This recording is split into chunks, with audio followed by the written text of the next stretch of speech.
ಕೆಲವರು ಹೇಳ್ತಾರೆ ಊಟಕ್ಕೆ ಮುಂಚೆ ನೀರು ಕುಡಿಬಾರ್ದು, ಊಟ ಆದಮೇಲೆ ನೀರು ಕುಡಿಬೇಕು, ಯಾವಾಗ ಬೇಕಾದರೂ ಕುಡಿಬೋದು, ಏನು ತೊಂದರೆ ಇಲ್ಲ. ಕೆಲವೊಮ್ಮೆ ಊಟಕ್ಕೆ ಮುಂಚೆ ನೀರು ಕುಡಿಯೋದು ತುಂಬ ಒಳ್ಳೆಯದು. ಹೇಗೆ ಅಂತಂದರೆ ನಾವು ತುಂಬ ಆಹಾರ ಸೇವೆಯನ್ನು ಕಡಿಮೆ ಮಾಡ್ಬೋದು. ಸೊ ಸ್ವಲ್ಪ ಹೊಟ್ಟೆ ತುಂಬ್ದಂಗೆ ಆಗುತ್ತೆ. ಅದಾದ ನಂತರ ನಾವು ಆಹಾರವನ್ನು ತಗೊಂಡಾಗ ಏನಾಗುತ್ತೆ, ಸ್ವಲ್ಪ ಕಡಿಮೆ ಆಹಾರವನ್ನು ಸೇವಿಸುವಂತೆ ಹೊಟ್ಟೆ ತುಂಬಿರುತ್ತೆ. ಸೊ ಅದಕ್ಕೆ ಫಿಲ್ಲಿಂಗ್ ಅಂತ ಕರಿತೀವಿ.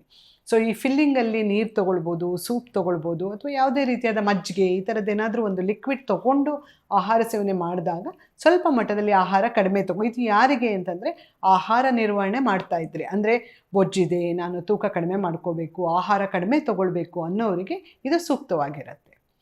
ಸೊ ಆಹಾರ ಮತ್ತು ಆರೋಗ್ಯದಲ್ಲಿ ಬಹುಮುಖ್ಯವಾದ ಇನ್ನೊಂದು ಕ್ರಮ ಏನು ಅಂತಂದರೆ ವ್ಯಾಯಾಮ.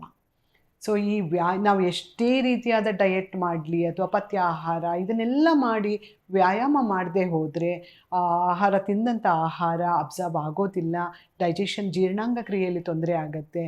ಆವಾಗ ನಾವು ಏನೇ ತಿಂದಿದ್ದೀವಿ ಅದು ಇಂಡೈಜೆಷನ್ ರೂಪದಲ್ಲಿ ಒಳಗೊಳ್ಳುತ್ತೆ.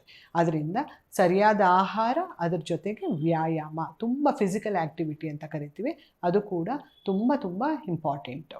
ಸೊ ವ್ಯಾಯಾಮ ಹೇಗೆ ಮಾಡಬೇಕು, ವ್ಯಾಯಾಮ ಯಾವ ರೀತಿಲಿ ಬೇಕಾದರೂ ಫಿಸಿಕಲ್ ಆ್ಯಕ್ಟಿವಿಟಿ ಅಂದರೆ ಸ್ಪೋರ್ಟ್ಸಲ್ಲಿರ್ಬೋದು, ಅಥವಾ ನೀವು ಯಾವುದೇ ರೀತಿಯಾದ ಒಂದು ನೃತ್ಯ ಮಾಡೋದ್ರಲ್ಲಾಗ್ಬೋದು, ಅಥವಾ ಕೆಲವರು ಈ ಸ್ವಿಮ್ಮಿಂಗ್ ಮಾಡೋದು, ಬೇರೆ ಯಾವ ರೀತಿಯಲ್ಲಾದರೂ ನೀವು ಫಿಸಿಕಲ್ ಆ್ಯಕ್ಟಿವಿಟಿನ ಇಟ್ಕೊಳ್ಬೋದು. ಬಟ್ ಯಾವುದೂ ಇಲ್ಲ ನಾನು ಏನು ಮಾಡೋದು ಅನ್ನೋರಿಗೆ ವಾಕಿಂಗ್ ಸುಲಭವಾದ ಒಂದು ಫಿಸಿಕಲ್ ಆ್ಯಕ್ಟಿವಿಟಿ.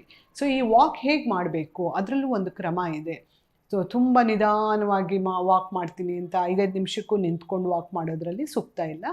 ಒಂದು 20 ನಿಮಿಷ ಸರಿಯಾದ ರೀತಿಯಲ್ಲಿ ನಿಲ್ಲಿಸದೆ ವಾಕ್ ಮಾಡಿದಾಗ ನಮ್ಮ ಎನರ್ಜಿ ಫ್ಯಾಟ್ ಆಗಿ ಕನ್ವರ್ಟ್ ಆಗುತ್ತೆ, ರಕ್ತ ಚಲನೆ ಸರಿಯಾಗಿ ಆಗುತ್ತೆ, ಜೀರ್ಣಕ್ರಿಯೆ ಸರಿಯಾಗಿ ಆಗುತ್ತೆ.